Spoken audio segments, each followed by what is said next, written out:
some of you are going to be surprised at the subject of this telecast.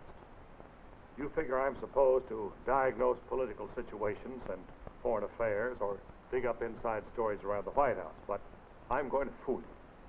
Because today I want to relax a bit and report some inside facts about a young man who's become the rage of millions of teenagers and who has some of our experts on juvenile delinquency just about as worried as the teenagers are crazy.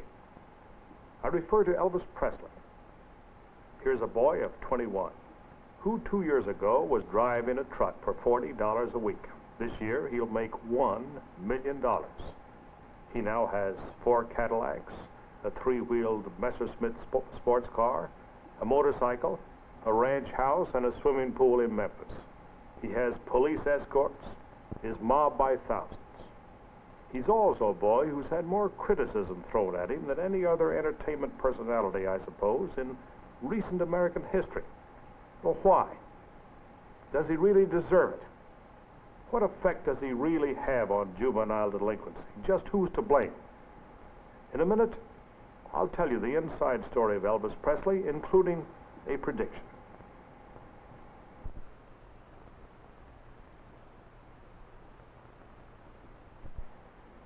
Now, to tell the truth, I'm not an expert on rock and roll.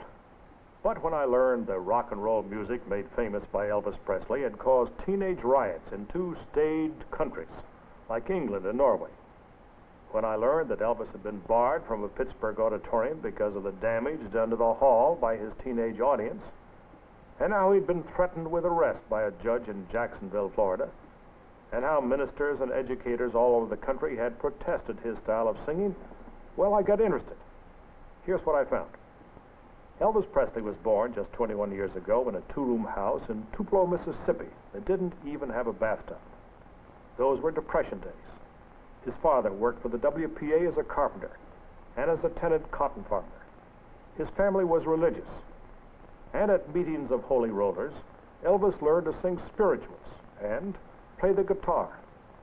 His first guitar cost $12.95.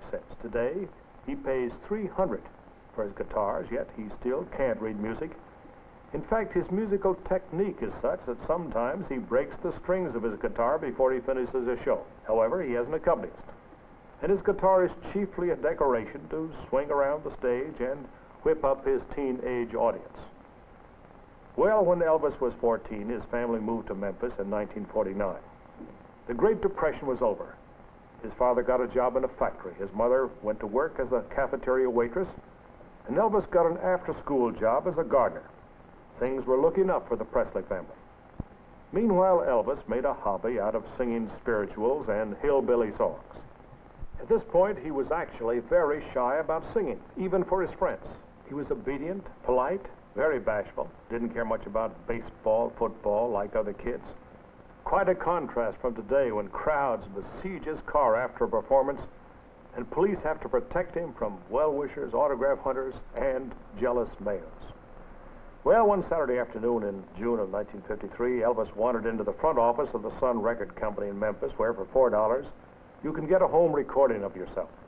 He brought along his guitar and recorded 2 songs, My Happiness and That's When Your Heartache Begins. Ordinarily, that would have ended that. But a few months later, Sam Phillips of the Sun Record Company was looking for a ballad singer and decided to audition Elvis.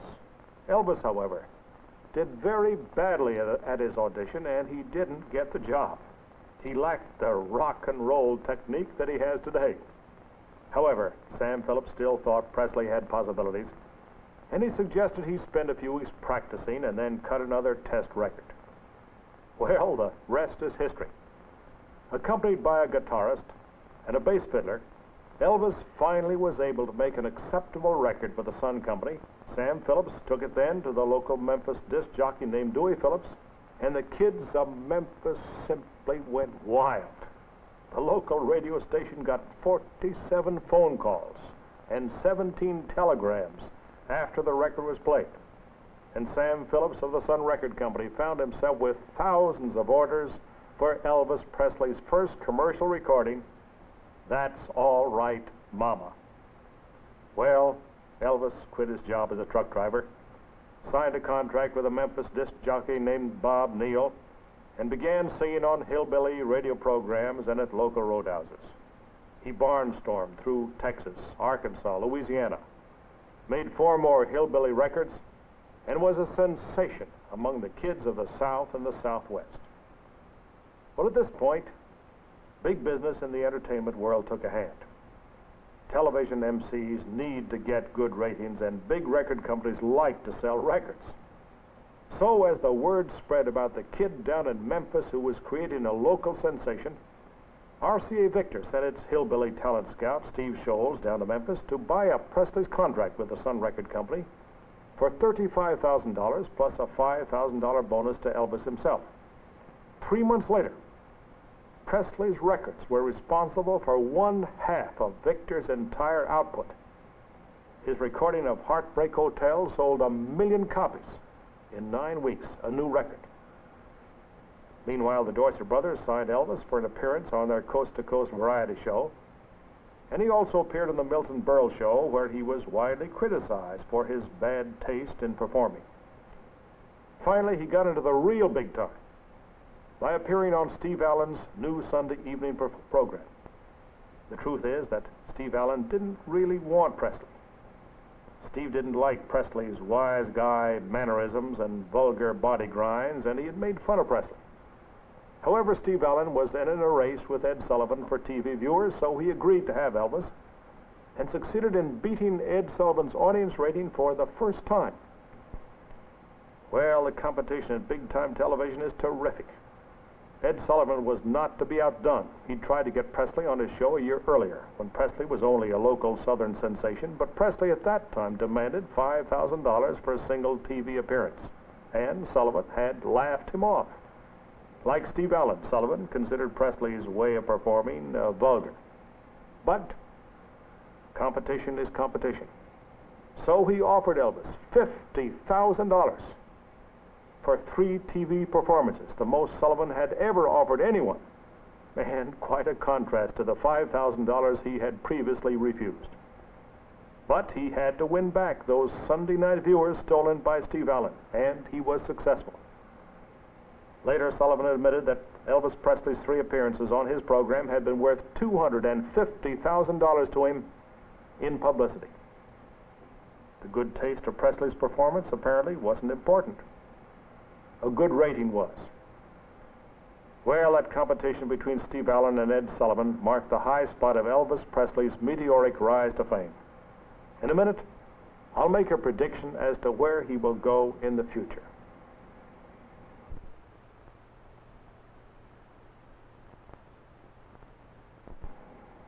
Now, the chief reason for all the criticism of Elvis Presley is that he's become a sort of a sex symbol to teenage girls. They go wild over him.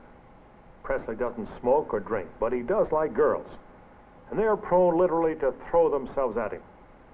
However, it seems to me important to remember that it's not exactly Elvis's fault that he has suddenly shot to fame, fortune, and influence over girls, but rather it's the fault of the big music companies, the TV MCs, and the business managers who were looking for profits and high ratings. You can hardly expect a youngster of 21 to resist vigorously when money and women are thrown at him in such profusion. So here is my prediction regarding the future of this strange, once shy young man who has zoomed to such meteoric fame in show business. If you look back, you recall the famed matinee idols who preceded Presley worked hard for their success. Rudolph Valentino, the silent movie idol of girls and older women, worked for years before he achieved fame, and he did it without resorting to vulgarity. Rudy Vallee, the collegiate type of crooner, also worked for years before he won the worship of romantic girls and women in the late 20s and 30s. Frank Sinatra also studied and worked hard before the teenagers swooned over him in New York and Hollywood. He also reached fame without resorting to vulgarity. But Elvis Presley was a truck driver who still can't read music and whose main appeal appears to be, frankly, sex. But as I said, Elvis is a boy who came from a poverty-stricken background, and you can hardly expect him to resist the screeching girls and the fat pocketbooks being thrust upon him. In all fairness, It's also true that Elvis began his climb to fame before he ever appeared on television. His records were bestsellers in the South before he hit the big time. And following the violent criticism of his body movements on TV, he's become less objectionable. In his first movie, Elvis amazed the critics by doing a good job as an actor. Nobody ever thought he could act. So, here is my prediction. One secret of Presley's popularity with teenagers has been his lack of popularity with their parents. So if parents quit criticizing his singing, I predict the great Elvis Presley hysteria will diminish.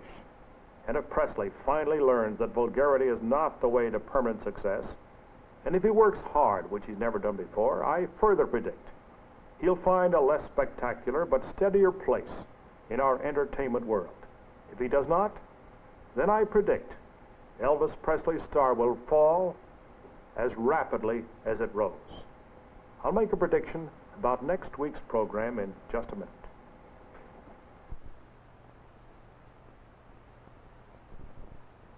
Next week, I'll report on some of the amazing cross currents behind the Iron Curtain and whether they mean peace or war to the United States.